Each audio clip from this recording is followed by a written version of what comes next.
దేవుని వాక్యం చదువుకుందాం. కీర్తనల గ్రంథము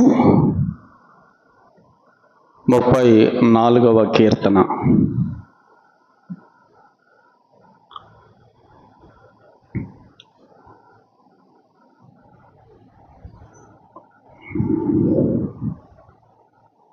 మొదటి 7 చరణాలు చదువుతున్నాను. నేను ఎల్లప్పుడూ యెహోవాను సన్నుతించెదను, నిత్యము ఆయన కీర్తి నా నోట ఉండును.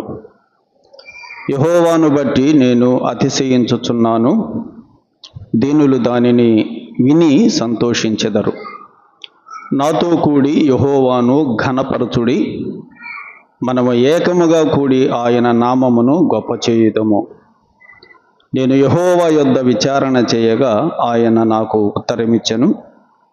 నాకు కలిగిన భయములన్నిటిలో నుండి ఆయన నన్ను తప్పించెను. వారు ఆయన తట్టు చూడగా వారికి వెలుగు కలిగెను, వారి ముఖములు ఎన్నడను లజ్జింపకపోవును. ఈ దీనుడు మర్రపెట్టగా యెహోవా ఆలకించెను, అతని శ్రమలన్నిటిలో నుండి అతనిని రక్షించెను. యెహోవా యందు భయభక్తులు గలవారి చుట్టూ ఆయన దూత కావలి ఉండి వారిని రక్షించును. 17వ చరణం కూడా చదువుతున్నాను. 17 అలాగే 19.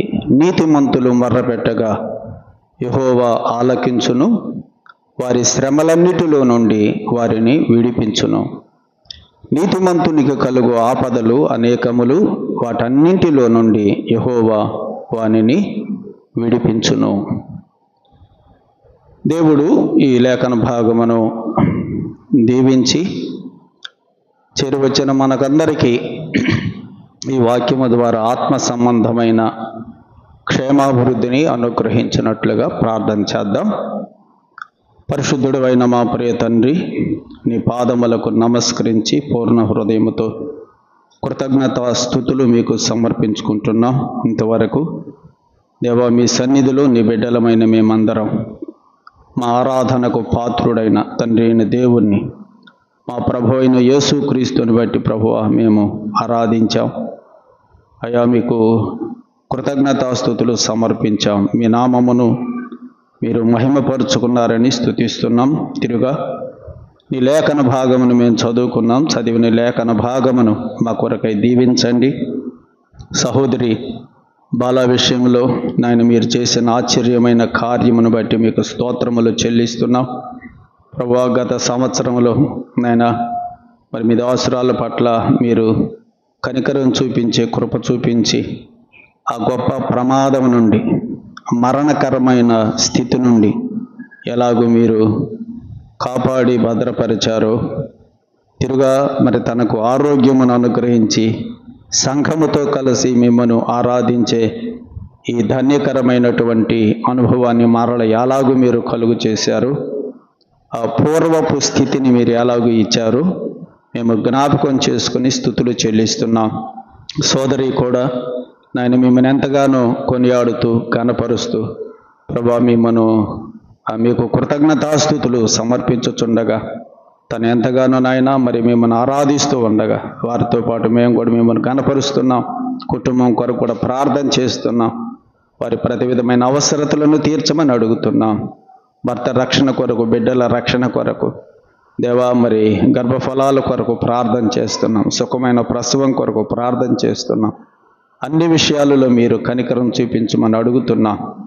ప్రభా, మరి సమయంలో ఈ సందర్భంగా మేము చదువుకున్న లేఖన భాగమును మా అందరి మేలు కొరకు దీవించుమని, క్షేమాభివృద్ధిని సంఘమునకు మీరే అనుగ్రహించుమని, నీ పక్షమున నిలిచిన నన్ను బలపరచుమని, మీ ప్రియమైన కుమారుడు రక్షకుడు యేసు ప్రభువు నామమున మా కృతజ్ఞత స్తోత్రములు సమర్పించి వినయముతో వేడుకొనుచున్నాము తండ్రి, ఆమేన్.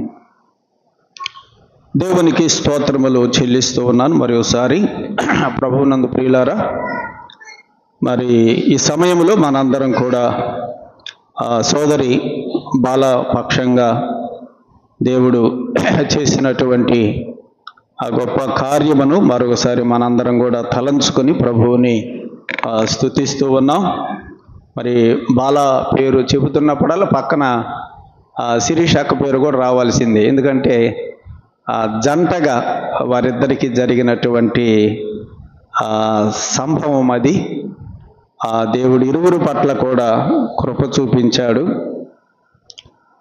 ఇరువురికి ఏర్పడినటువంటి ఆ పరిస్థితులు హెచ్చు తగ్గులేం కాదు, ఒకరికి ఎక్కువ ఒకరి తక్కువనేం కాదు, కానీ ఇరువురికి కూడా మరి బలమైనటువంటి గాయాలు ఏర్పడటం. అంతేకాదు అసలు ఇద్దరు చనిపోవాల్సిందే, కానీ ఆ ప్రాణ భయం నుంచి కూడా ఆ పరిస్థితి నుంచి దేవుడు తన కృపను బట్టి వారిని రక్షించాడు. అందును బట్టి ప్రభువుని స్తుతిస్తున్నాం. ఆ తరువాత వారికి ఏర్పడినటువంటి ఆ గాయాలు, దాని నుండి ఎలాగో ప్రభువు వారిని కనికరించి స్వస్థత ఇచ్చాడో కూడా మనం అందరం కూడా ఎరుగుదాం. కాబట్టి ప్రభువుని ఘనపరుస్తున్నాం. మరి ఈ సందర్భంలో దేవుని యొక్క గ్రంథంలో కూడా దేవుని యొక్క వాక్యం భక్తుడైన దావీదు ఆత్మపూర్ణుడై ఇలాంటి పరిస్థితులను గురించి వ్రాసినటువంటి కొన్ని లేఖనాలను మనం చదువుకున్నాం. మనం వాటిని జ్ఞాపకం చేసుకుందాం. దావీదు జీవితంలో కూడా, దావీదే కాదు భక్తులందరి జీవితాల్లో కూడా, కాకపోతే ఇప్పుడు ఆయన రాసిన కీర్తన చదివాం కాబట్టి దావీదు అన్నాను. భక్తులందరి జీవితాలలో కూడా మరి ఇటువంటి పరిస్థితులే ఎదురైనట్లుగా మనం వాక్యంలో జ్ఞాపకం చేసుకుంటున్నాం. అలాంటి పరిస్థితుల్లో భక్తులు ఏం చేశారు, ఇవన్నీ కూడా మనం ఆలోచన చేస్తున్నప్పుడు మనం దావీదుని గురించి మనం ఈ 34వ కీర్తన ఆయనే రాశాడు. ఆయన అనుభవం ఎలాంటిదో మనము ఆలోచన చేద్దాం. చూడండి, మొదటి చరణంలో దావీదు ఏమన్నాడు చూడండి. నేను ఎల్లప్పుడూ యెహోవాను సన్నుతించెదను అన్నాడు. నేను ఎల్లప్పుడూ యెహోవాను సన్నుతించెదను. ఈ మాట దావీదు వ్రాసేటప్పుడు ఏ పరిస్థితుల్లో ఉండి ఈ మాట రాశాడు? నేను ఎల్లప్పుడూ యెహోవాను సన్నుతిస్తాననే మాట దావీదు ఏ పరిస్థితులలో ఉండి వ్రాశాడు? అసలు ఈ కీర్తన ఏ పరిస్థితుల్లో ఉండి వ్రాశాడో చూడండి. పైన చాలా చిన్న అక్షరాలతో వ్రాసింది. దావీదు అబీమెలెకు ఎదుట వెర్రివాని వలె ప్రవర్తించి అతని చేత తోలివేయబడిన తరువాత రచించిన కీర్తన.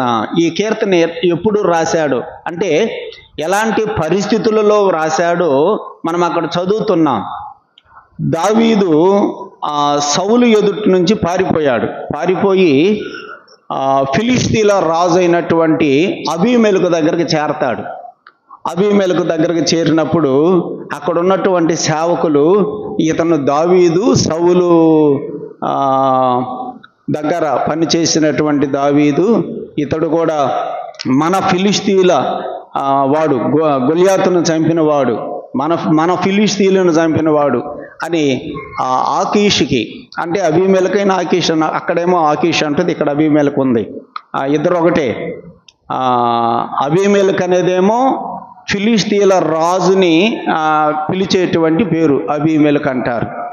ఆకీష్ ఏమో అతనికి ఇవ్వబడినటువంటి పేరు. ఇప్పుడు ఐగుప్తులో చక్రవర్తులు ఉన్నారనుకోండి, ఫరో అంటారు. ఐగుప్తుల చక్రవర్తులను ఏమంటారంటే ఫరో అంటారు. వాళ్ళ పేర్లు వేరుగా ఉంటాయి. అలాగే ఫిలిష్తీల యొక్క చక్రవర్తులను ఏమంటారంటే అబీమెలెకు అంటారు. వాళ్ళ పేరేమో అక్కడ ఆకీష్ అని చెప్పబడింది. దావీదు ఆకీష్ దగ్గరికి వెళ్ళినప్పుడు అప్పుడు ఆకీష్ దగ్గర, అరే నా గురించి ఆకీష్కి కంప్లైంట్ చేస్తున్నారు ఈ సేవకులని దావీదు అర్థం చేసుకొని వెర్రి వాడిలాగా, పిచ్చి పట్టినోళ్ళలాగా అక్కడ యాక్షన్ చేస్తాడనమాట. తలుపు మీద పిచ్చి పిచ్చి గీతలు గీస్తా, నోటి వెంట ఉమ్మి కారం ఇచ్చుకుంటా, పిచ్చి పట్టినోడు ఎలా ప్రవర్తిస్తాడో అలా ప్రవర్తిస్తుంటే అప్పుడు ఆకీష్ అంటాడు, వాడి దావీదు కాదు, పిచ్చి పెట్టినోడు, వాడి నా దగ్గరికి ఎందుకు తీసుకొచ్చారు, అసలు వాడిని బయటకు నెట్టేసేయండి అని అన్నప్పుడు దావీదుని బయటికి వెళ్ళగొడతారు. వెళ్ళగొట్టినప్పుడు అప్పుడు దావీదు అదుల్లాము గుహలోకి వెళ్ళిపోయి అప్పుడు ఈ కీర్తన వ్రాసాడనమాట. అది ఇక్కడ ఈ కీర్తన వ్రాయడానికి ముఖ్య కారణం అదనమాట. దావీదు అబీమెలెకు ఎదుట వెర్రివాని వలె ప్రవర్తించి అతని చేత తోలివేయబడిన తరువాత రచించిన కీర్తన. సమూయేలు మొదటి గ్రంథం 21వ అధ్యాయం. ఒకసారి ఆ విషయాన్ని మనం చదువుదాం. సమూయేలు మొదటి గ్రంథం 21వ అధ్యాయము 10వ వచనం చూడండి. దావీదు అబీమెలెకు దగ్గరికి లేదా ఆకీషు దగ్గరికి వెళ్ళినప్పుడు అక్కడ జరిగినటువంటి పరిస్థితిని ఒకసారి చదువుదాం మనం. 21వ అధ్యాయం సమూయేలు మొదటి గ్రంథం 21వ అధ్యాయము 10వ వచనం. అంతటా దావీదు సౌలునకు భయపడినందున ఆ దినమునని లేచి పారిపోయి గాతు రాజైన ఆకీషు వద్దకు వచ్చాను. ఇక్కడ ఆకీష్ అనే పేరుంది. 34వ కీర్తనలోనేమో అబీమెలెకనుంది. ఇద్దరు ఒకటని చెప్పుకున్నాం. 11వ వచనం.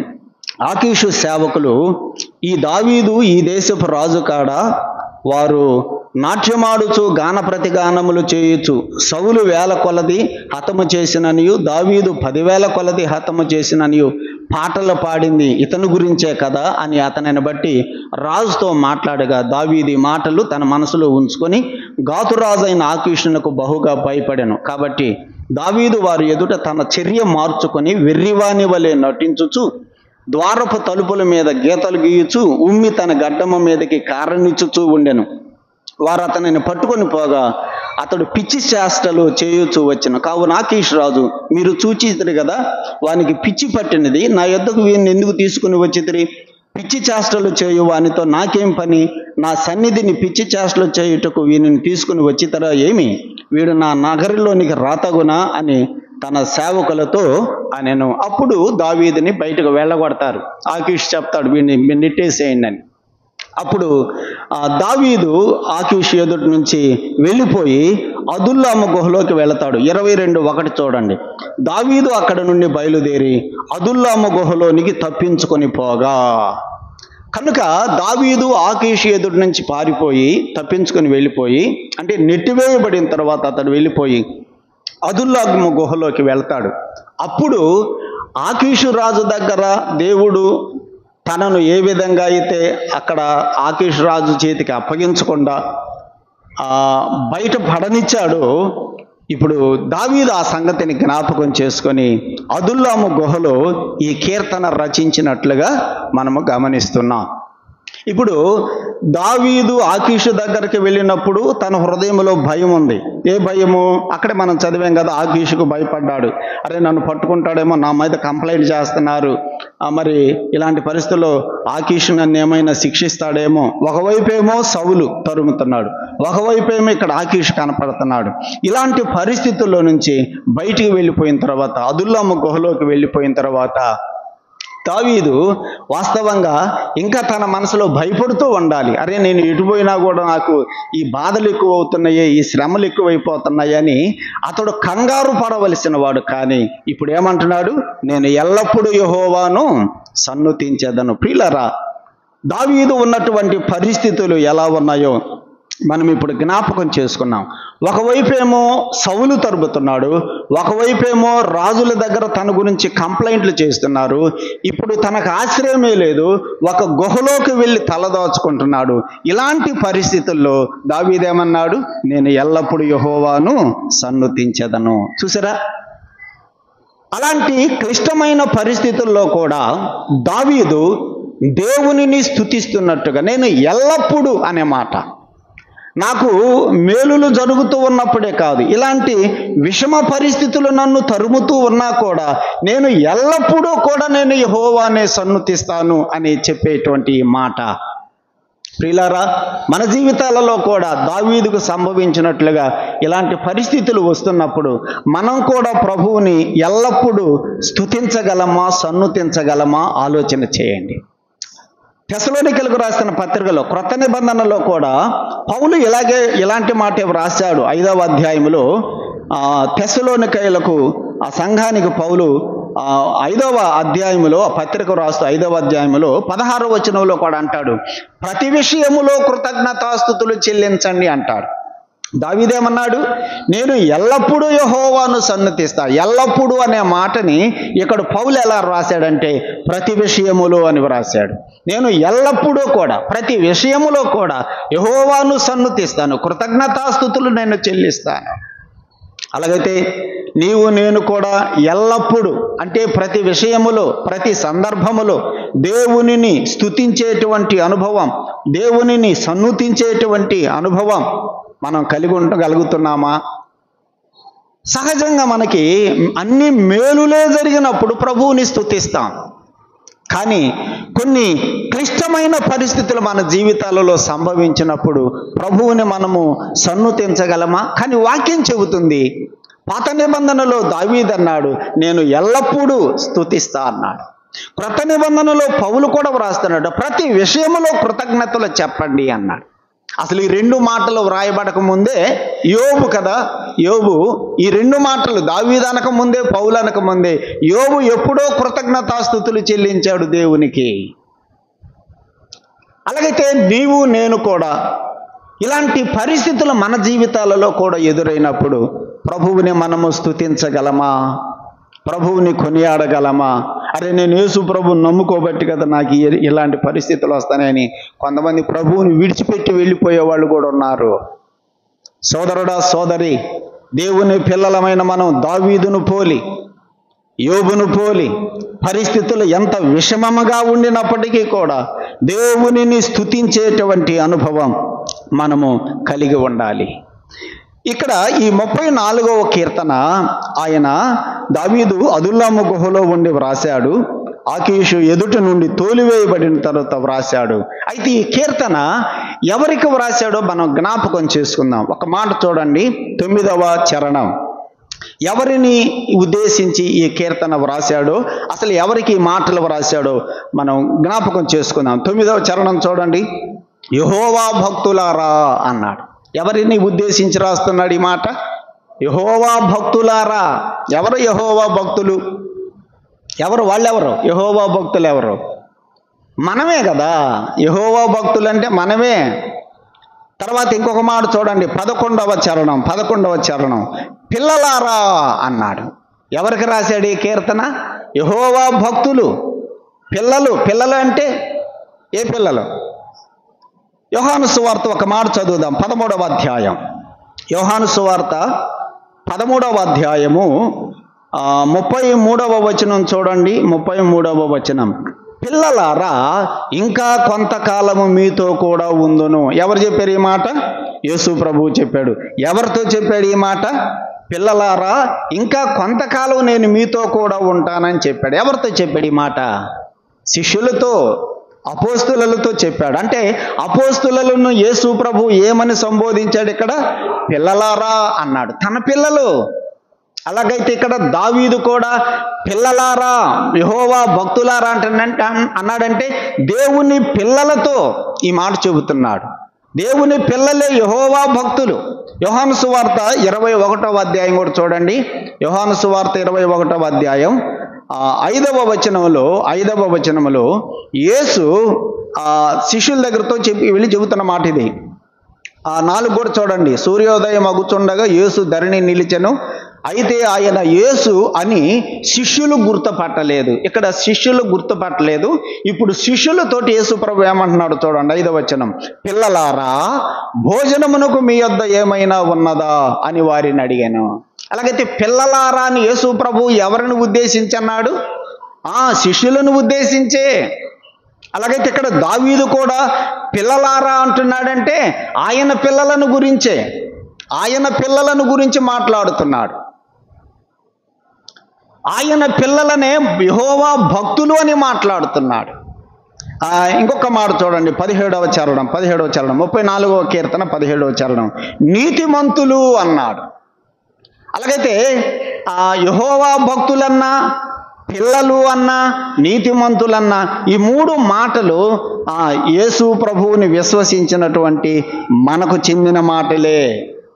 అలాగైతే 34వ కీర్తన ఆయన పిల్లలమైనటువంటి మనకే, ఆయన భక్తులమైనటువంటి మనకే, ఆయన రక్తము చేత విమోచించబడి నీతిమంతులముగా తీర్చబడిన మనకే ఈ కీర్తన దావీదు వ్రాశాడు. ఆయన పిల్లలను గురించి వ్రాసినటువంటి కీర్తన ఈ కీర్తన. నేను ఎలాగైతే క్లిష్ట పరిస్థితులలో ఉన్నానో మీకు కూడా ఇలాంటి పరిస్థితులు వస్తాయి. మీకు కూడా ఇలాంటి పరిస్థితులు సంభవిస్తాయి అని మనకు నేర్పడానికే ఈ కీర్తన దావీదు ద్వారా దేవుడు వ్రాయించి పెట్టాడు. ఆయన భక్తులం, ఆయన పిల్లలం, ఆయన చేత విమోచించబడి నీతిమంతులముగా తీర్చబడినటువంటి వారం మనమే. నేను ఇంకొక ప్రశ్న అడుగుతున్నా ఇక్కడ. ఈ మూడు పదాలు నీకు చెందినవేనా? అంటే నీవు యేసు ప్రభువునందు విశ్వాసం ఉంచితేనే ఈ మూడు పదాలు నీకు చెందుతాయి. యెహోవా భక్తులు అనే పదం, ఆయన పిల్లలు అనే పదం, నీతిమంతులు అనే పదం. ఒకవేళ నీవు ఆయన బిడ్డగా నువ్వు ఇంకా రక్షించబడకపోతే, నువ్వు తీర్చబడకపోతే ఈ మూడు పదాలు నీకు చెందవు. నీవు యెహోవా భక్తుడివి కాదు, భక్తురాలివి కాదు, ఆయన బిడ్డవి కాదు, నువ్వు నీతిమంతుడివి, నీతిమంతురాలివి కాదు. ఈ మూడు పదాలు నీకు వర్తించాలి అంటే ఈరోజు యేసు ప్రభువు నందు విశ్వాసం ఉంచు. ఇక్కడున్న వాళ్ళందరూ ఆయన భక్తులని నేను చెప్పడం లేదు, ఇక్కడున్న వాళ్ళందరూ ఆయన పిల్లలు అని నేను చెప్పడం లేదు, ఇక్కడున్న వారందరూ నీతిమంతులని నేను చెప్పడం లేదు. కానీ యేసు ప్రభువుని ఎవరైతే విశ్వసిస్తారో, ఆయన రక్తములో కడగబడి పాపము నుండి ఎవరైతే విమోచించబడతారో అట్టి వారికి ఈ మూడు పదాలు చెందుతాయి. యెహోవా భక్తులారా, నీవు ఆయన భక్తుడివేనా, భక్తురాలువేనా? పిల్లలారా, నీవు ఆయన బిడ్డవేనా? నీతిమంతులారా, నువ్వు నీతిమంతుడివేనా, నీతిమంతురాలువేనా? ప్రియులారా, యేసు ప్రభువు నందు విశ్వాసం ఉంచితేనే మనకి మూడు పదాలు, ఈ మూడు పేర్లు మనకి చెందుతాయి, లేకపోతే ఇవి మనకు చెందవు. ఈ మూడు పేర్లు మనకు చెందితే మనం నిత్యత్వంలో ఉండగలం. ఈ మూడు పేర్లు నీకు చెందకపోతే నిత్య నరకములో ఉంటావు. ఆలోచన చేసుకో. యేసు ప్రభువుని విశ్వసించు. ఆయన నీ కొరకు నీ పాప విమోచన కొరకు సిలువలో చనిపోయాడు. నీ పాపం నుండి నిన్ను విమోచించడానికి, నీ పాపాలకు పరిహారం కలుగు చేయడానికి ఆయన కలువరిలో ప్రాణం పెట్టాడు. యేసు ప్రభువు నందు విశ్వాసం ఉంచకపోతే నువ్వు నరకానికి వెళ్ళిపోతావు. ఆయన భక్తుడువుగా, భక్తురాలువుగా, ఆయన బిడ్డగా, ఆయన బిల్లగా, నీతిమంతుడిగా, నీతిమంతురాలువుగా నువ్వు తీర్చబడాలని ప్రేమతో మరొకసారి మనవి చేస్తూ ఉన్నాం. 9వ చరణం చూడండి. దావీదేమన్నాడు? యెహోవా భక్తులారా, ఆయన యందు భయభక్తులు ఉంచుడి అన్నాడు. యెహోవా భక్తులు ఏం కలిగి ఉండాలట? భక్తులు భయభక్తులు కలిగి ఉండాలి. యెహోవా భక్తులారా, ఆయన యందు భయభక్తులు ఉంచండి. కేవలం భక్తి కలిగి ఉండటమే కాదు, ఏముండాలట? భయభక్తులు కలిగి ఉండాలి. అది దేవుడికి ఎక్కువగా భక్తులు ఉంటారా, భయభక్తులు కలిగిన వాళ్ళు ఉంటారా? చెప్పండి. భక్తులుగానే ఉండేవాళ్ళు చాలామంది ఉంటారు. ఆయన భక్తులుగా ఉంటారు తప్ప భయభక్తులు కలిగిన వారుగా ఉండరు కొంతమంది. అందుకని దావీదు హెచ్చరిస్తున్నాడు, యెహోవా భక్తులారా, మీరు భక్తులుగానే ఉండొద్దు, భయభక్తులు కలిగి ఉండండి. భయం ఉండాలి దేవుడంటే, కేవలం భక్తే కాదు. చాలామందికి భక్తి ఎక్కువ ఉంటుంది కానీ భయం లేకుండా ఉంటున్నటువంటి విశ్వాసులు కూడా ఉన్నారు. దేవుడికి భయపడాలి. మనం భయభక్తులు కలిగి మనం జీవించే వారంగా మనం ఉండాలి. దావీదు ఆయన పిల్లలకు, ఆయన భక్తులకు, ఆయన యందు నీతిమంతులుగా తీర్చబడినటువంటి మనకి ఈ కీర్తన వ్రాస్తూ, ఆయన పిల్లలమైనటువంటి మనకి, ఆయన భక్తులమైనటువంటి మనకి దావీదుకు ఎలాంటి పరిస్థితులు ఎదురయ్యాయో మనకు కూడా అలాంటి పరిస్థితులు ఎదురవుతాయి అని వ్రాస్తున్నాడు. ఎటువంటి పరిస్థితులు ఆయన పిల్లలకు లేదా ఆయన భక్తులకు ఎదురవుతాయో 3 మాటలు వ్రాశాడు. చూడండి, 4వ చరణం చూడండి. 4వ చరణంలో సెకండ్ లైన్ చదువుతున్నాను, 2వ లైన్. నాకు కలిగిన భయములన్నిటిలో నుండి అన్నాడు. నాకేం కలిగాయి? భయాలు కలిగాయి. అలాగైతే ఆయన పిల్లల జీవితాలలో ఏమి సంభవించడానికి ఉన్నాయి, అవకాశాలు ఉన్నాయి? చెప్పండి. భయాలు. నాకు కలిగిన భయములు అన్నాడు. దావీదు జీవితంలో భయాలు ఉన్నాయి. అతడు దేవునిని విశ్వసించిన వాడైనప్పటికీ, ఆయన దేవుని యందు భయభక్తులు కలిగిన వాడైనప్పటికీ, ఆయన దేవుని దృష్టిలో నీతిమంతుడిగా తీర్చబడినప్పటికీ దావీదు జీవితములో భయాలను కలుగు చేసే పరిస్థితులు ఎదురయ్యాయి. మనకు కూడా వస్తాయి భయాన్ని కలుగు చేసే పరిస్థితులు. దేవుని భక్తుల జీవితాలలో భయాలను కలిగించేటువంటి సంభవాలు, పరిస్థితులు ఏర్పడతాయి. అబ్రహాము దేవుణ్ణి విశ్వసించాడు, దేవుణ్ణి నమ్ముకున్నాడు. ఒక దినాన కరువు వచ్చినప్పుడు, ఆ కనాను దేశంలో కరువు వచ్చినప్పుడు అతడు ఐగుప్తు దేశానికి వెళ్ళిపోయాడు. అక్కడికి వెళ్ళిన తర్వాత అబ్రహాంకి ఏం ఏర్పడింది? మనసులో భయం వచ్చింది. అమ్మో, వీళ్ళు నన్ను చంపుతారేమో. అందుకని వెంటనే తన భార్య అయిన శారాతో ఏం చెప్పాడు? నువ్వు నాకు భార్యవని చెప్పబాకు, నా చెల్లివని చెప్పు. ఏమేర్పడింది అబ్రహాముకి? ఐగుప్తు దేశంలోకి వెళితే భయం. ఈ లోకములో మనలను భయపెట్టే పరిస్థితులు ఉన్నాయి. విశ్వాసి, దేవుని భక్తుడా, దేవుని భక్తురాలా, మన జీవితాలలో భయాలను కలుగు చేసే పరిస్థితులు ఉన్నాయి. యెహోషాపాతు నిమ్మలంగా ఉన్నాడు రాజు అయిన తర్వాత. కానీ అకస్మాత్తుగా ఒక సైన్యం బయలుదేరి వచ్చింది యెహోషాపాతు మీదకి. మోయాబీయులు బయలుదేరి వచ్చారు, మయోనీయులు, ఎమ్మోనీయులు, అమ్మోనీయులు బయలుదేరి వచ్చారు. ఆ సైన్యం అంతటిని చూసినప్పుడు యెహోషాపాతుకు మనసులో ఏం కలిగింది? భయం. భయాలను కలుగు చేసేటువంటి పరిస్థితులు ఏర్పడతాయి. 64వ కీర్తన ఒకసారి చూడండి. 64వ కీర్తన మొదటి చరణంలో, 64వ కీర్తన మొదటి చరణం దావీదు ఆ కీర్తన వ్రాశాడు. ఏమన్నాడు చూడండి. దేవా, నేను మొర్ర పెట్టగా నా మనవి ఆలకింపుము, శత్రు భయము నుండి నా ప్రాణమును కాపాడము. ఏ భయము? దావీదుకి శత్రువులు ఉన్నారు. ఆయన రాజు కదా, శత్రువులు ఉంటారు.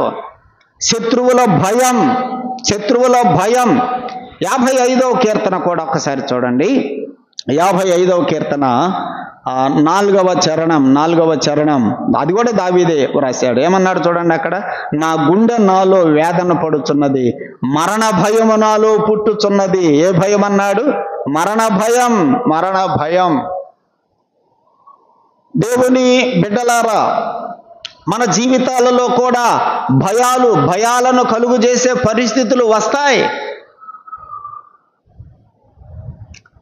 యేసు ప్రభు శిష్యులు కూడా ఆ పడవలో గలిలయ సముద్రంలో ప్రయాణం చేస్తుంటే తుఫాను వచ్చింది కదా.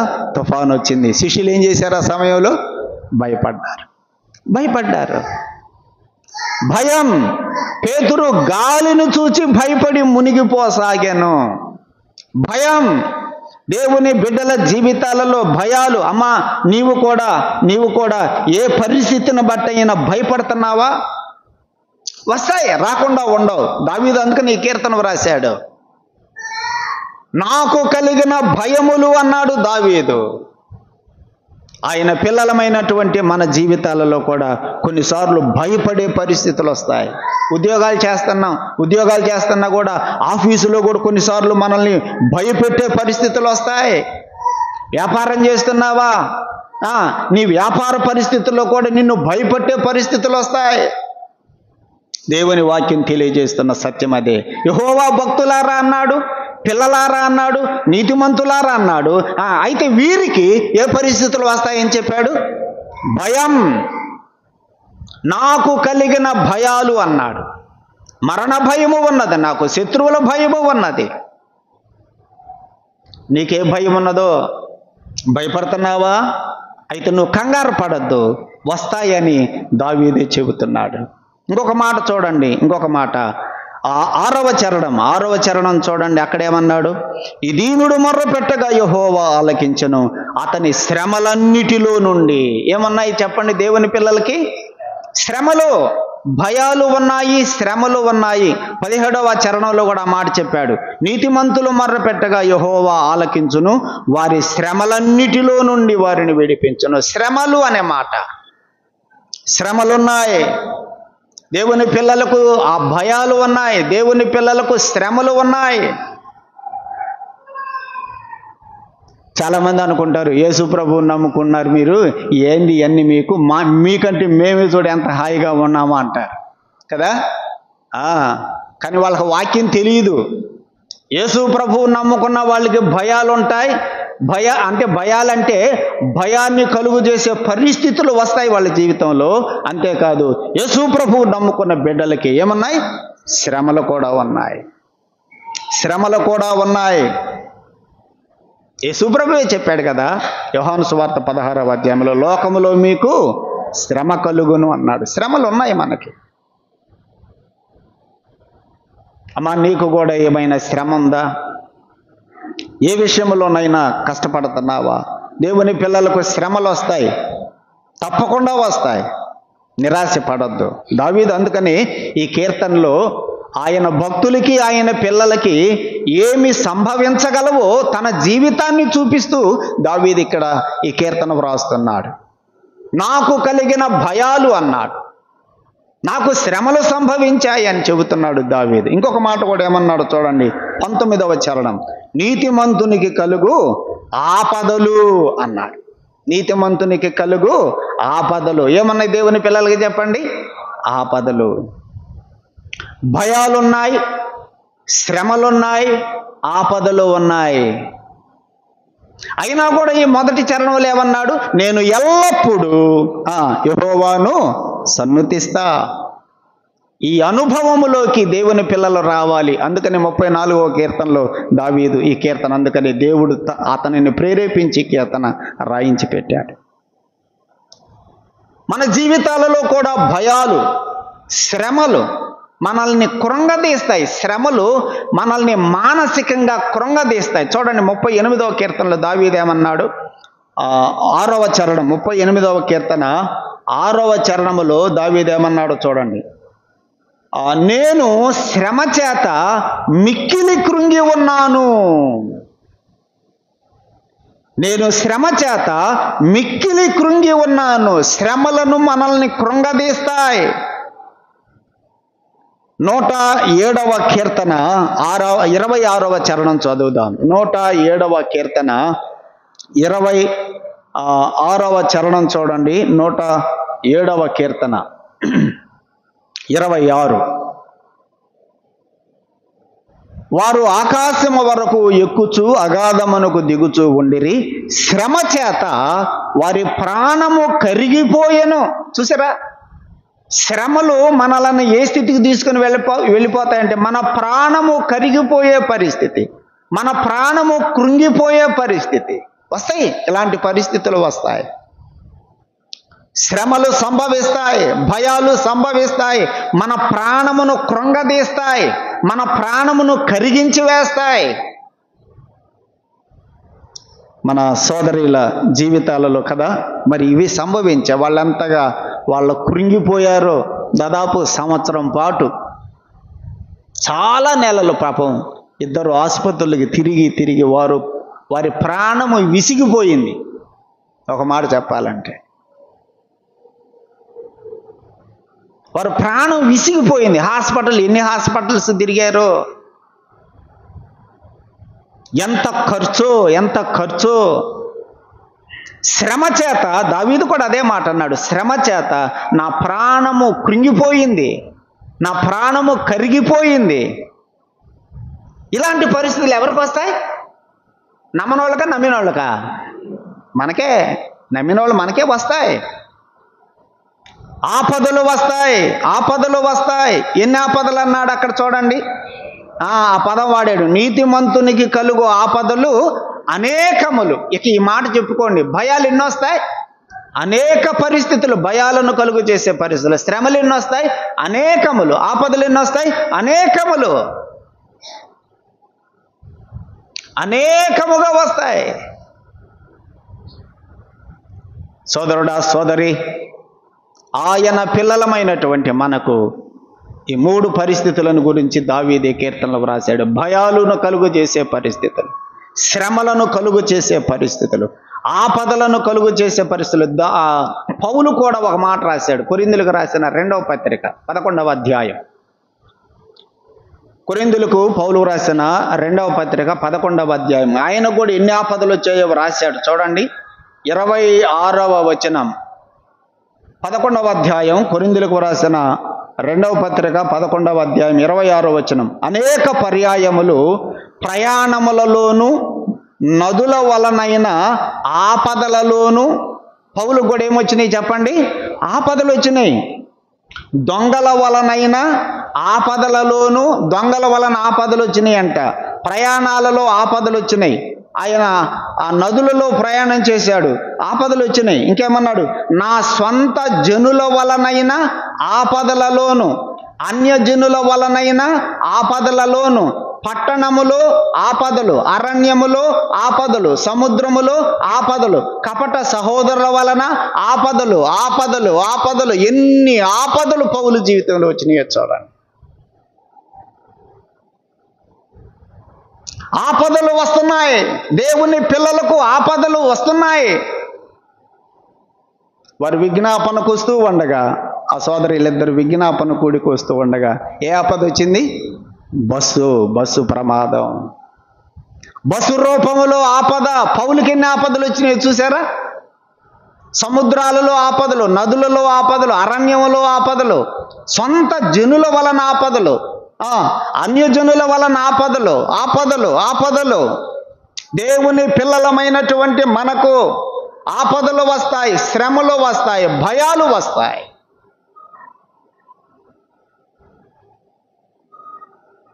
వాళ్ళిద్దరికి వచ్చినాయి. ఇక రావా వాళ్ళకి? ఇంతటితో ఆగిపోతాయా ఆపదలు, శ్రమలు? ఇక ముందు రోజుల్లో కూడా వస్తాయి రావా? వస్తాయి. రావని చెప్పలేము.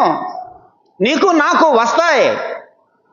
దావీదు 34వ కీర్తనలో ఆ విషయమే వ్రాస్తూ ఇవన్నీ మనకు వస్తాయి. కానీ ఏమన్నాడు చూడండి, 4వ చరణానికి వద్దాం. ఇప్పుడు భయాలు వచ్చినాయి. భయాలు వచ్చినప్పుడు దేవుడు ఏం చేశాడు చూడండి. నాకు కలిగిన భయములన్నిటిలో నుండి ఆయన నన్ను తప్పించను. శ్రమలు వచ్చినాయి. శ్రమలలో నుండి దేవుడు ఏం చేశాడు చూడండి. 6వ చరణం. అతని శ్రమలన్నిటిలో నుండి అతనిని రక్షించను కదా. 17వ చరణం. వారి శ్రమలన్నిటిలో నుండి వారిని విడిపించును. ఆపదలు వస్తే 19వ చరణం. వాటి అన్నిటిలో నుండి యెహోవా వానిని విడిపించును. అయితే ఇది గమనించాలి మనం. భయాలు వస్తాయి, శ్రమలు వస్తాయి, ఆపదలు వస్తాయి. అయితే దేవుడు వాటిలోనే మనల్ని ఆయన విడిచిపెట్టడు. వాటిలో నుండి ఏం చేస్తాడట? ఆ మాటలు మనం చదువుతున్నాం. ఆ భయాలలో నుండి నన్ను తప్పించాడు, శ్రమలలో నుండి నన్ను రక్షించాడు, ఆ శ్రమలలో నుండి నన్ను విడిపించాడు, ఆ ఆపదలలో నుంచి నన్ను విడిపించాడు. ఆయన విడిపిస్తాడు కూడా. వస్తాయి, ఇవన్నీ మనకు సంభవిస్తాయి. అయితే వాటన్నింటిలో మనల్ని ఆయన విడిచిపెట్టేవాడు కాదు. వాటిలో నుంచి ఆయన మనల్ని ఏం చేస్తాడు? విడిపించేవాడు. ఆయన మనల్ని రక్షించేవాడు. సోదరుడా, సోదరి, దేవుడు నిన్ను నన్ను విడిపిస్తాడు. ఏమి దిగులు పడద్దు. వస్తాయి, అవన్నీ మనకు సంభవిస్తాయి. కానీ వాటిలోనే మనల్ని ఆయన విడిచిపెట్టేవాడు కాదు. వాటిలో నుండి మనల్ని విడిపిస్తాడు అని దావీదు చెబుతున్నాడు. దావీదు జీవితంలో వచ్చినాయి. విడిపించాడు, విడిపించలేదా? విడిపించాడు కదా. సౌలు చేతిలో నుంచి విడిపించాడు. అనేక యుద్ధాలు చేశాడు. అనేక మంది రాజులు దావీదు మీదకి యుద్ధానికి వచ్చారు. వాళ్ళందరి చేతుల్లో నుంచి కూడా దేవుడు దావీదుని ఏం చేశాడు? విడిపించాడు. ప్రియ సహోదరుడా, సహోదరి, దేవుడు మనలను కూడా ఇలాంటి పరిస్థితులు వచ్చినా విడిపిస్తాడు. ఆయన రక్షిస్తాడు. ఆ సోదరులిద్దరిని కూడా దేవుడు ఏం చేశాడు చెప్పండి? విడిపించాడు, విడిపించలేదా? విడిపించాడు. వారిద్దరిని కూడా రక్షించాడు. ఆయన తన బిడ్డలను ఎప్పుడు కూడా విడిచిపెట్టేవాడు కాదు. తప్పకుండా విడిపిస్తాడు. ఆ విషయాన్ని మనం ఇక్కడ జ్ఞాపకం చేసుకుంటున్నాం. ఆయన ఎలా విడిపిస్తాడో కూడా దావీదు చెప్పాడు. చూడండి, ఒక మాట చదువుదాం. 7వ చరణం చూడండి. దావీదు ఏమన్నాడు? యెహోవా యందు భయభక్తుల గలవారి చుట్టూ ఆయన దూత కావలి ఉండి వారిని రక్షించును. భయాల, శ్రమల, ఆపదల ఏమి వచ్చినా కూడా దేవుడు నిన్ను విడిపిస్తాడు, దేవుడు నిన్ను రక్షిస్తాడు. అయితే ఆ రక్షించడానికి, విడిపించడానికి దేవుడు ఎవరిని పంపుతాడట? 7వ చరణంలో దావీదు చెబుతున్నాడు, యెహోవా యందు భయభక్తుల గలవారి చుట్టూ ఆయన దూత కావలి ఉండి వారిని రక్షించును. యెహోవా యందు భయభక్తుల గలవారి చుట్టూ, ఆయన చుట్టూ ఎవరుంటారంట? భక్తుల చుట్టూ ఎవరుంటారు చెప్పండి? ఆయన దూత ఉంటాడు. ఆయన దూత అనే మాట ఇక్కడ మనం చదువుతాం. ఇప్పుడు మనం ఇక్కడికి వస్తున్నామంటే మన వెంట ఎవరు వచ్చారు చెప్పండి? ఆయన దూత వచ్చాడా రాలేదా? ఇక్కడ నుంచి నువ్వు ఇంటికి వెళ్ళేటప్పుడు నీతోటి ఎవరుంటారు? దూత ఉంటాడా ఉండడా? ఉంటాడు. ఆయన దూత ఉంటాడు మన ప్రక్కన. ఆయన మనల్ని రక్షించటానికి, మనల్ని కాపాడటానికి, అపాయాలు జరగకుండా, ప్రమాదాలు జరగకుండా ఆయన మనల్ని కాపాడటానికి, విడిపించడానికి ఆయన దూత మనతో పాటు ఉంటాడు, మన చుట్టూ ఉంటాడు. ఈ మాట చెబుతుంటే మీకు మనసులో వెంటనే ఒక ప్రశ్న, మరి ఆయన దూత ఉంటే బస్సు ప్రమాదం ఎట్ట జరగనిచ్చాడు? వచ్చిందా మీకు ఆ ప్రశ్న? మనకు వచ్చే ప్రశ్నలు ఎట్లాంటి డౌట్లే.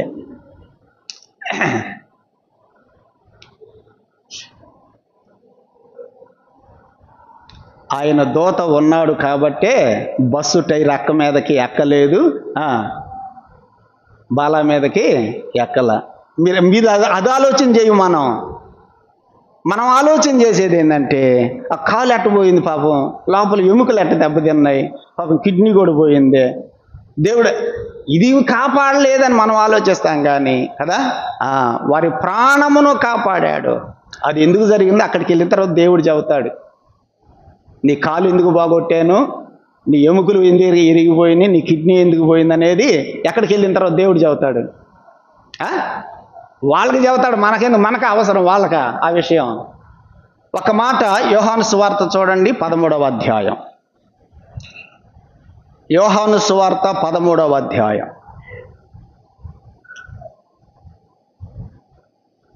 ఏడవ వచనం. యోహాను సువార్త 13వ అధ్యాయం 7వ వచనం. అందుకు యేసు, నేను చేయుచున్నది ఇప్పుడు నీకు తెలియదు.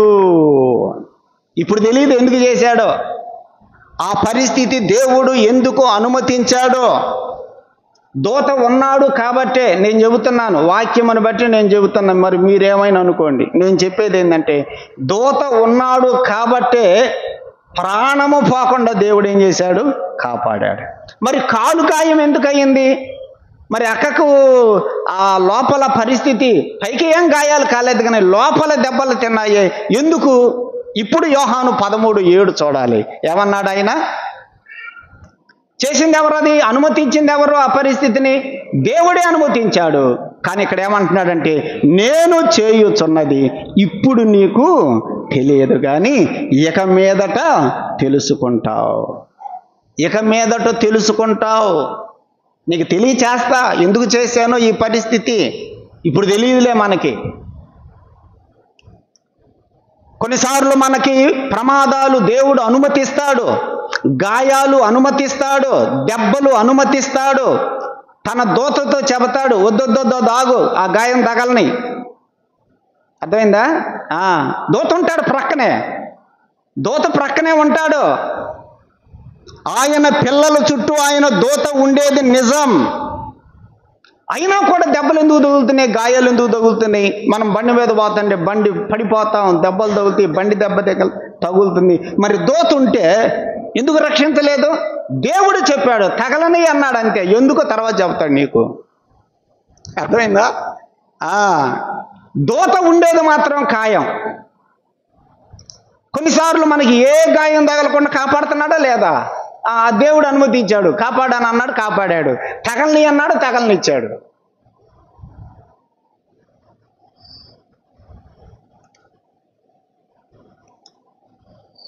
సోదరుడా, సోదరి, ఆయన దూతను మన చుట్టూ ఉంటాడు. ఇది వాస్తవం, నమ్మండి. అందుకనే చాలా ప్రమాదాల నుంచి మనం కాపాడబడ్డాం, ఏ గాయం కాకుండా, ఏ దెబ్బ తగలకుండా కదా. కొన్నిసార్లు అంటాం బండి మీద నుంచి పడ్డాను, బండికేం కాల అంటాం. ఎందుకు కాలేదు బండికి? దూతున్నాడు కాబట్టి. ఒక్క దెబ్బ కూడా బండికి కాలేదు, నాకు కూడా ఏం కాలేదు. నిజమే, దూతున్నాడు కాబట్టి. బండి దెబ్బతింది, గాయాలు అయ్యాయి. ఇది దూతకి అనుమతించాడు, నువ్వు ఆపు, నువ్వేం రక్షించబాకన్నాడు, అంతే.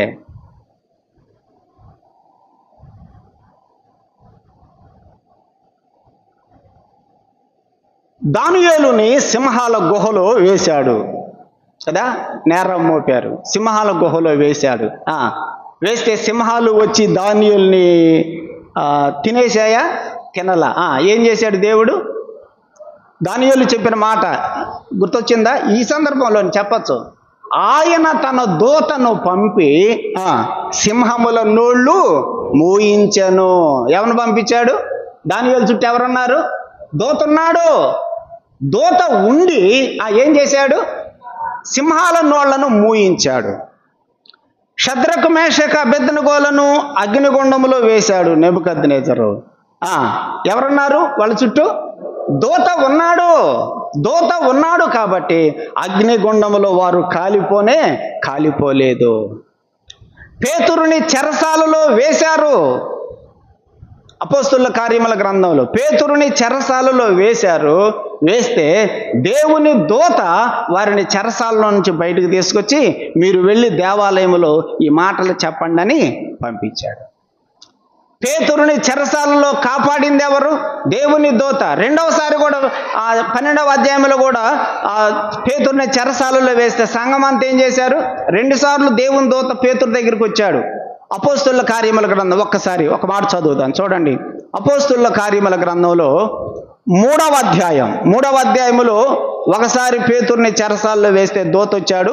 12వ అధ్యాయంలో కూడా ఆ దూత వచ్చినట్టుగా మనం చూస్తాం. 3వ అధ్యాయం 11వ వచనం ఒకసారి చూడండి. 3 కాదు, 5వ అధ్యాయం అపోస్తుల కార్యముల గ్రంథం 5వ అధ్యాయం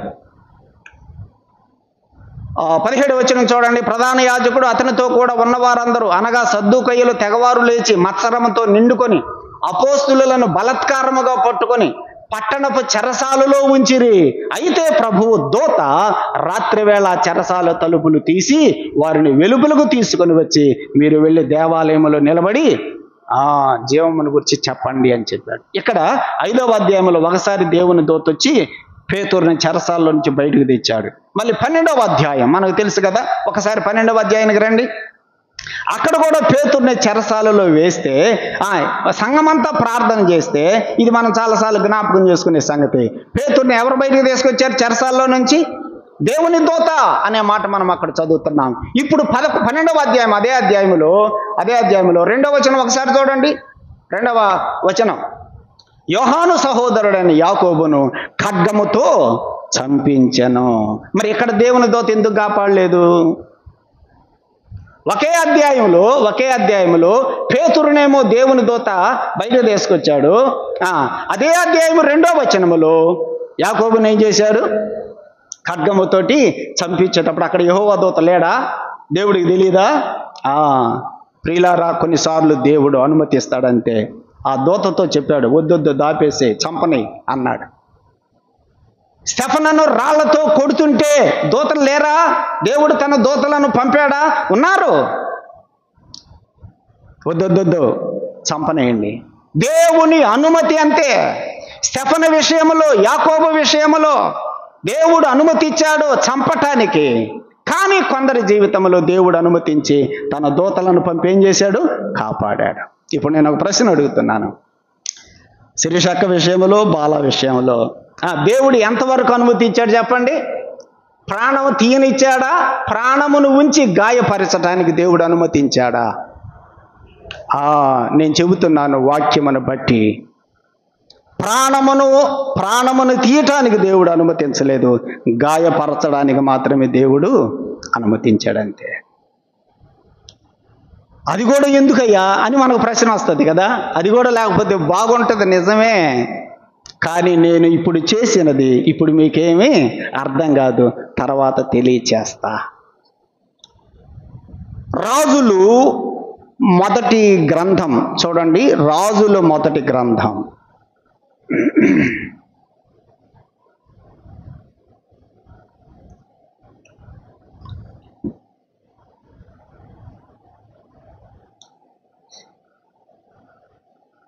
పన్నెండవ అధ్యాయం, రాజుల మొదటి గ్రంథం 12వ అధ్యాయం.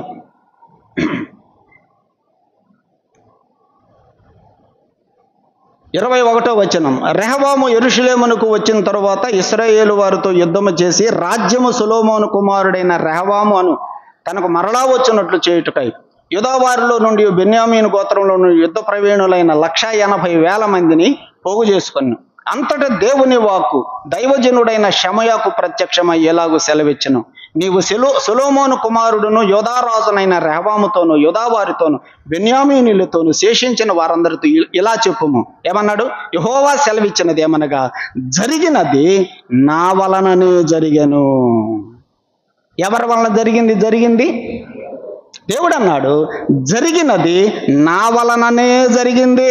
రెహబాముతో చెప్పు, రాజ్యము విడిపోయింది నా వలననే జరిగింది.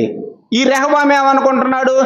నా వాళ్ళందరినీ మళ్ళీ తెచ్చుకోవాలి, 10 గోత్రాలను నేను తెచ్చుకోవాలి, ఆ రాజును చంపాలి, ఇశ్రాయేలు రాజును చంపి వాళ్ళందరినీ నేను మళ్ళీ తెచ్చుకోవాలి, నా రాజ్యం నేను తెచ్చుకోవాలని రెహబాము అనుకుంటున్నాడు. కానీ దేవుడు చెప్పి పంపించాడు, no no no no no, జరిగింది అసలు ఎవరి వలన జరిగింది?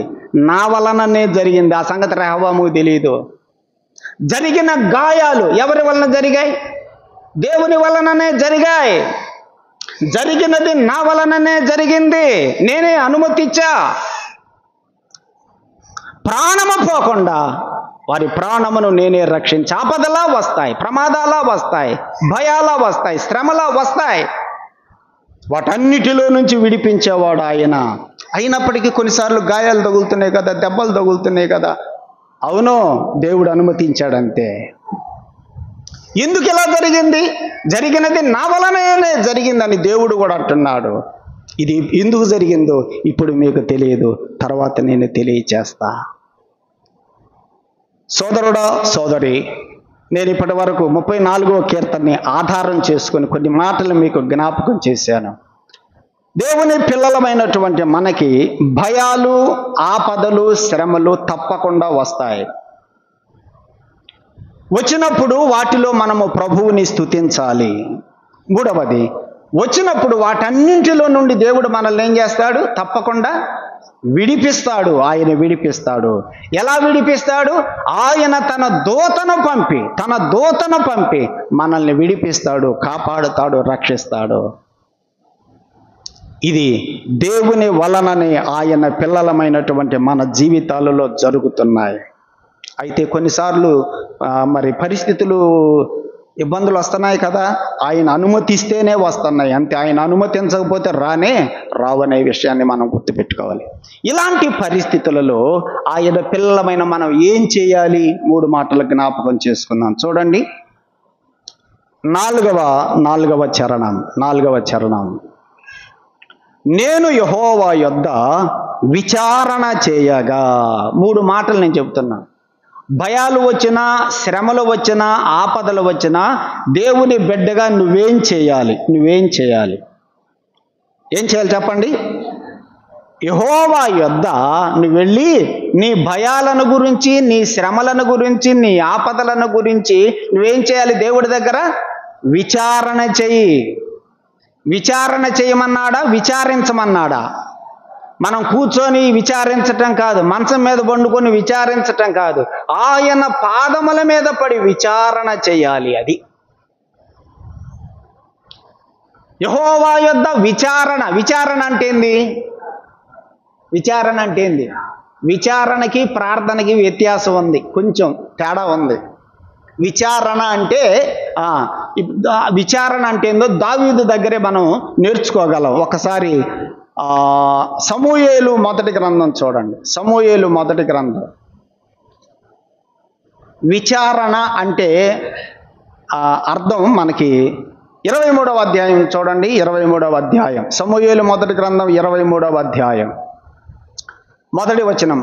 తరువాత ఫిలిష్తీయులు కెయిలా మీద యుద్ధము చేసి కళ్ళముల మీద ధాన్యము దోచుకొనుచున్నారని దావీదునకు వినపడెను. అంతటా దావీదు, నేను వెళ్ళి ఈ ఫిలిష్తీయులను హతము చేయుదునా అని యెహోవా యొద్ద విచారణ చేయగా.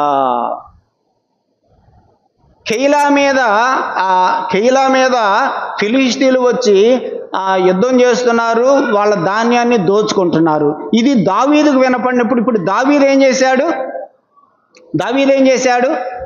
తన దగ్గర ఉన్నటువంటి 600 మందిని తీసుకొని పదండ్రా యుద్ధానికి అని చెప్పి తీసుకొని వెళ్ళాడా? వెళ్ళలేదు. ఏం చేశాడు?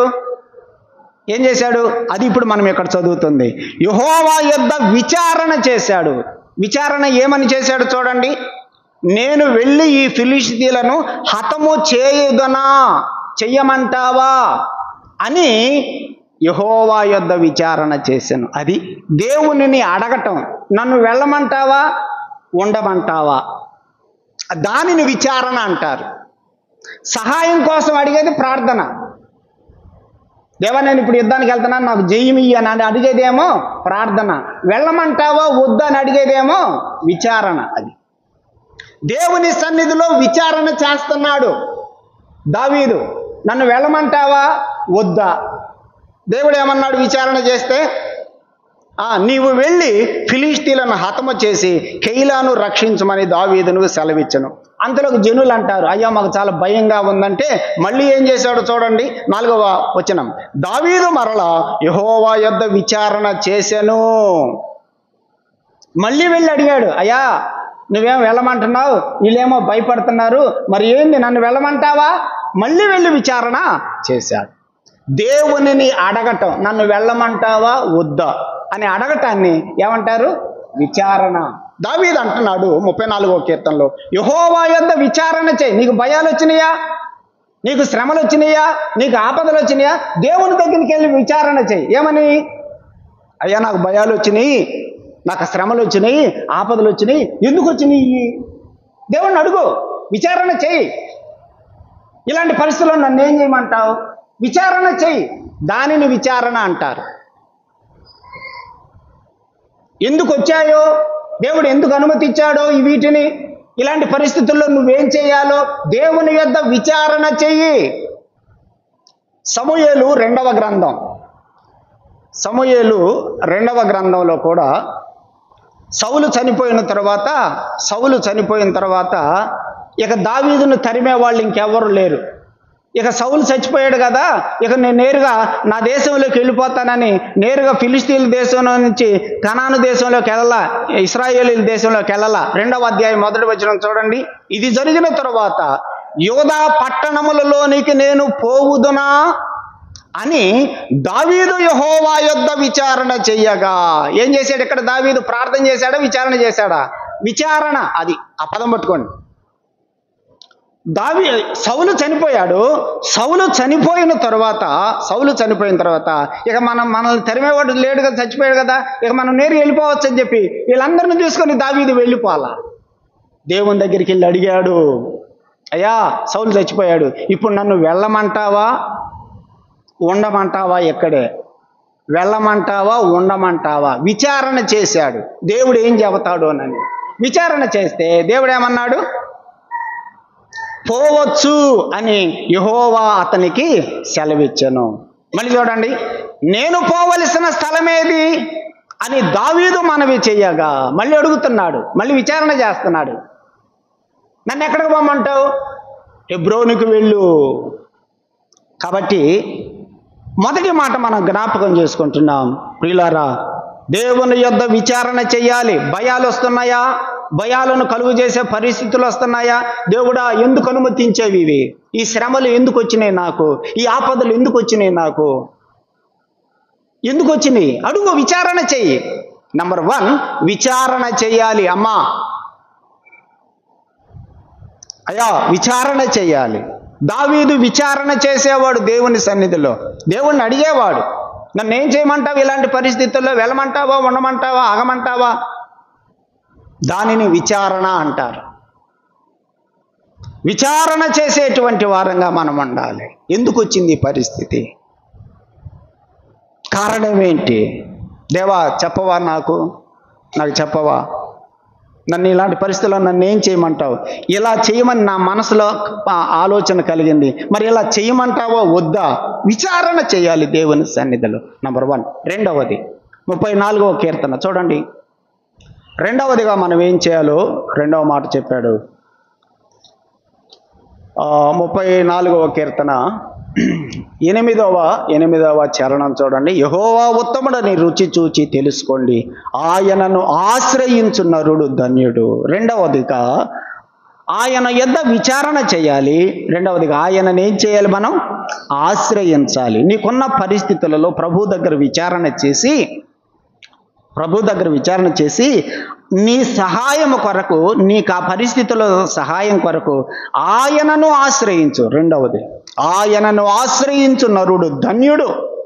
ఇంకా నీవు ఎవరి దగ్గరికి వెళ్ళొద్దు. భయాలు వచ్చినా, శ్రమలు వచ్చినా, ఆపదలు వచ్చినా ఆయన దగ్గర విచారణ చెయ్యి, ఆయనను ఆశ్రయించు. దేవా, నాకు నీవే దిక్కు. ఆయనను ఆశ్రయిస్తే దావీదు కూడా ఆయననే ఆశ్రయించాడు. ఆ కీర్తనలో కూడా మనం చదువుతాం, నీవు నా ఆశ్రయ దుర్గము అంటాడు దావీదు. దేవునిని ఆశ్రయించేటువంటి వారంగా మనం ఉన్నప్పుడు సోదరుడా, సోదరి, నీకు విడుదల కలుగుతుంది, రక్షణ కలుగుతుంది. ఆయన రక్షిస్తాడు. ఆ పరిస్థితులలో నువ్వు ఉన్నప్పుడు ఆయనను ఆశ్రయించు. ఎవరిని ఆశ్రయించొద్దు. ఇర్మీయా గ్రంథం 17వ అధ్యాయంలో చదువుతాం, నరులను ఆశ్రయించి వారిని తనకు ఆధారముగా చేసుకునేటువంటి వారు ఎలా ఉంటారట? ఎడారిలో, నీళ్లు లేనటువంటి ఎడారిలో పెరిగేటువంటి అరుహ వృక్షము వలె వారు ఉంటారు అని ఆ ఇర్మీయా గ్రంథంలో మనం చదువుతున్నాం. వీరిని కాదు మనం ఆశ్రయించవలసింది, ప్రభువును ఆశ్రయించి, దేవా నువ్వే నాకు గతి, నాకు సహాయము చెయ్యి. ఆయనను ఆశ్రయించే వారంగా మనము ఉండాలి. దినవృత్తాంతములు 2వ గ్రంథం. ఒక 3 రాజులని నేను ఒక రెఫరెన్స్లు అట్లా చదివేస్తానంతే. 13వ అధ్యాయం, దినవృత్తాంతములు 2వ గ్రంథం 13వ అధ్యాయం 18వ వచనం. ఈ ప్రకారం ఇశ్రాయేలు వారు ఆ కాలమందు తగ్గింపబడిరు గాని యోధావారు తమ పితరుల దేవుడైన యెహోవాను ఆశ్రయించిన హేతువు చేత జయముందిరి. యోధావారు ఎవరిని ఆశ్రయించారు? దేవునిని ఆశ్రయించారు, జయం వచ్చింది అనే మాట మనం అక్కడ చదువుతున్నాం. 7వ వచనం 14:7 చూడండి. 14:7 అతడు యోధావారికి ఎలాగో ప్రకటన చేసెను, ఆసారాజు, మన దేవుడైన యెహోవాను మనం ఆశ్రయించినందు చేత ఆయన మన చుట్టూ మనకి నెమ్మది కలుగ చేసెను. భక్తులు దేవునిని ఆశ్రయించారు. ప్రియులారా, మనం కూడా దేవునిని ఆశ్రయించాలి. ఇక్కడ యోధావారు దేవుణ్ణి ఆశ్రయించి జయము పొందారు. ఆశ అంటున్నాడు, మనము దేవుణ్ణి ఆశ్రయించాం కాబట్టి దేవుడు మనకి నెమ్మది కలుగు చేశాడు అని. 26వ అధ్యాయంలో కూడా 5వ వచనం మనం చదివితే అక్కడ ఉజ్జియా గురించి చదువుతాం. ఉజ్జియా దేవునిని ఆశ్రయించినంత కాలము అతనిని వర్ధిల్ల చేసెను అని చదువుతాం. దేవుణ్ణి ఆశ్రయించండి. మూడవది చూడండి. 1 ఆయన యొద్ద విచారణ చేయాలి. 2వది సహాయం కొరకు ఆయనను మనం ఆశ్రయించాలి. 3వది 34వ కీర్తన 6వ చరణం చూడండి. ఈ దీనుడు మొర్ర పెట్టగా, 3వది ఏం చేయాలి చెప్పండి? మొర్ర పెట్టాలి. 17వ చరణం కూడా చూడండి. నీతిమంతులు మొర్ర పెట్టగా, ఆయనకు మనము మొర్ర పెట్టాలి. ప్రార్థన చేయాలి, అంగలార్చాలి. మొర్ర పెట్టడంలో ప్రార్థన చేయటంలో కొంచెం వ్యత్యాసం ఉంది. మొర్ర పెట్టడం అంటే దేవుని సన్నిధిలో విలపించటం అన్నమాట. అంగలార్చటం, కన్నీళ్లు కార్చటం, అది మొర్ర పెట్టడం. 3 మాటలు. నీకున్న భయాల, నీకున్నటువంటి శ్రమల, నీకు ఆపదల ఆయన యొద్ద విచారణ చేయి. మొదటిగా దేవుడు ఎందుకు అనుమతించాడో ఆయన సన్నిధిలో విచారణ చేయాలి. 2వది ఆయనను మనం సహాయం కొరకు ఆశ్రయించాలి. 3వదిగా ఆశ్రయించిన తర్వాత ఆయనకి ఏం చేయాలి? మనం మొర్ర పెట్టుకోవాలి, ప్రార్థన చేయాలి, అంగలార్చాలి. దేవుడే మనకు తప్పకుండా విడుదల, విమోచన, సహాయము, రక్షణ ఆయన మనకి అనుగ్రహించేవాడు. దావీదు జీవితంలో ఇవి కనపడుతున్నాయి. మనం దేవుని యొద్ద విచారణ చేసేవాడు, దేవునిని ఆశ్రయించేవాడు, దేవుని సన్నిధిలో మొర్ర పెట్టేవాడు. అందుకని దావీదుకి దేవుని యొక్క సహాయము ఎక్కువగా కలిగింది. అన్ని పరిస్థితుల నుంచి దేవుడు దావీదుని విడిపించాడు. మన సోదరుల విషయంలో కూడా దేవుడు అలాంటి కార్యం చేశాడు. ఎంతగా అంగలార్చారో, ఎంతగా విలపించారో ప్రభు సన్నిధిలో అది వాళ్ళకే తెలుసు. ఎవరి పరిస్థితి వాళ్ళకే.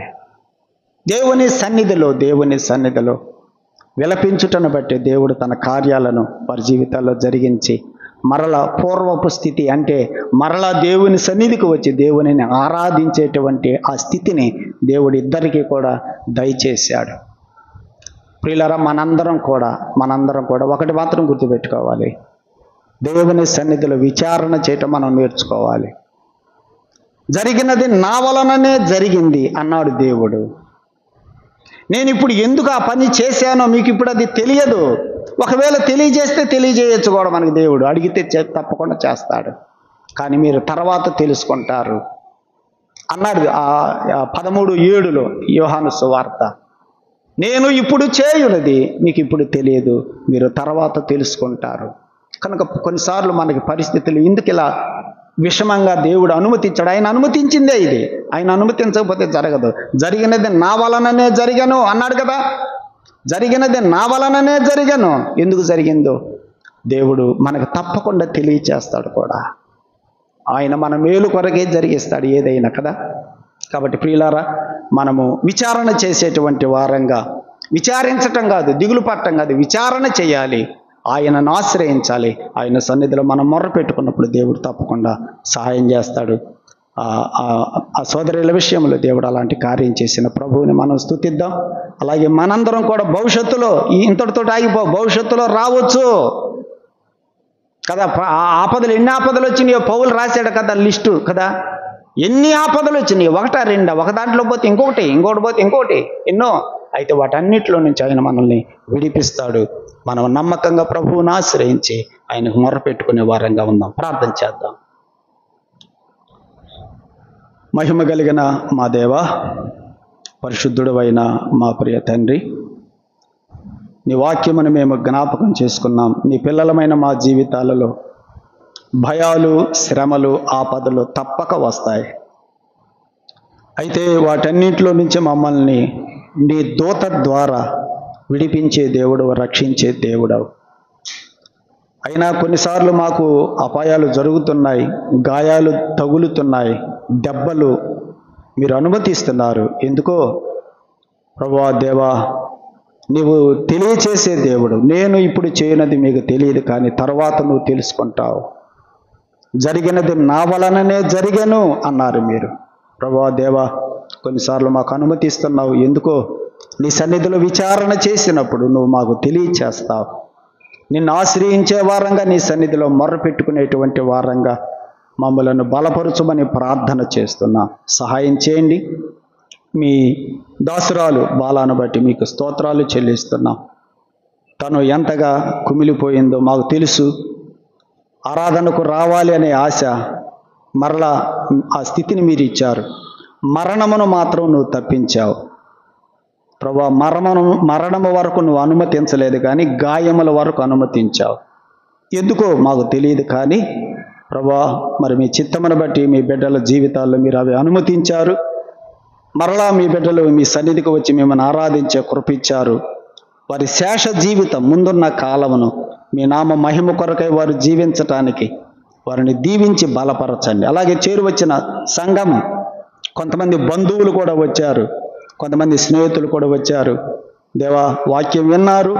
వాక్యము విన్నటువంటి మేమందరం కూడా నీ యందు భయభక్తులతో జీవించాలి, దీనత్వము కలిగి జీవించాలి నాయన. నమ్మకంగా మేము జీవించాలి. నీతిమంతులనుగా చేసావు, నీతిగా జీవించాలి. మమ్మల్ని నీ పిల్లలుగా చేసావు, నీ పిల్లలలాగా మేము బ్రతకాలి. అపవాది పిల్లల్లాగా మేము ప్రవర్తించకూడదు.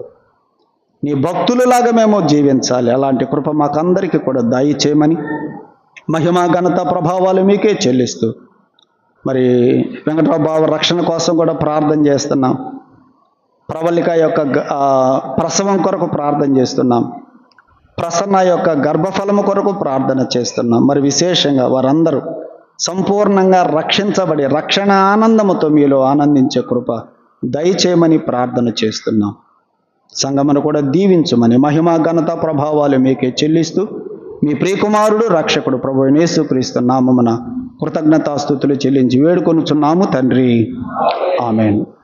రాత్రికి ఇక్కడే కూడుకుంటుంది. అందరూ కూడా రాత్రి కొడుకు చేరి రావాలని మనం చేస్తున్నాం. మరి అందరికీ కూడా క్రింద